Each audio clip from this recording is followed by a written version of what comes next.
Today mga guys, magluluto tayo ng kalderetang pork. Ayan, kita nyo naman, video pa lang. Ulam na. Simulan natin sa pag-iwa ng sibuyas. At dahil tamad ako, mamajikin na lang natin to. Ayan, pak. Sunod natin ang patatas. Pak. Pangit ng patatas natin, pero wag ka ma-pressure. Pwedeng walang patatas ang kaldereta. Next nating gulay ay carrots. In 3, 2, 1, pak! Ayan o. Diba, ang bilis ng trabaho natin. Sunod naman natin, bell pepper. In 3, 2, 1, pak! O, iwa na. Galing mo mahiwagang kamay. Sunod, kamatis. In 3, 2, hindi pa tapos eh. Iwa na. So yan na ang ating karne. Konti lang pala, kalahati lang yan ang lulutuin natin. Ba't may... Alright, huwag na natin pansinin yun. So yan, lagyan natin ng mantika. Painitin natin, pero buksan muna natin ang kalan. Iyon. Next, lagay tayo ng garlic. So make sure na golden brown lang. Ito talaga golden to almost burnt na to eh. So sibuyas, mekos-mekos lang uli. Kita nyo? Ang ganda niya, no? So, hintayin natin mag-translucent yung sibuyas. Susunod na natin yung karne. So, sa karne naman, kailangan lang natin tong isir.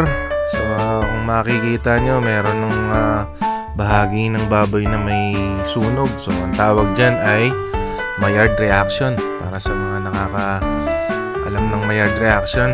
So, yan yung pagkasunog ng kahit anong niluluto ninyo. Alright, kamatis. Kita nyo naman kanina, dapat ganyan ang texture ng kamatis ninyo. Yung medyo saucy na. Lagyan na natin ng patis at ng paminta. At imekos-mekos. Alright, so yan. Lagyan na natin ng tomato paste.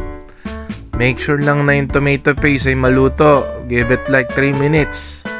Para hindi naman acidic yung lasa ng lulutuin ninyo. So, yan. Nilagay natin gulay. Mekos-mekos lang. Konting pansiring. Alright. So, yan na. Lagay na tayo ng sabaw. Tayin lang natin kumulo ng lumambot na ang karne.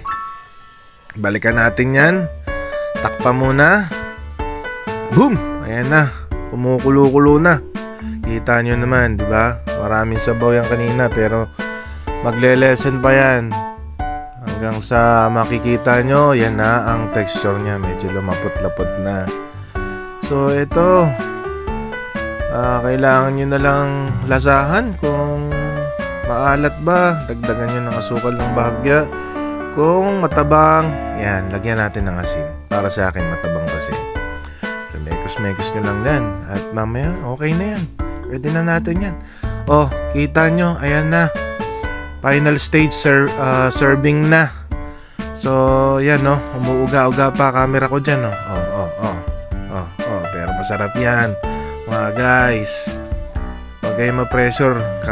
Kaldereta lang yan. Nabulol pa. Thanks for watching.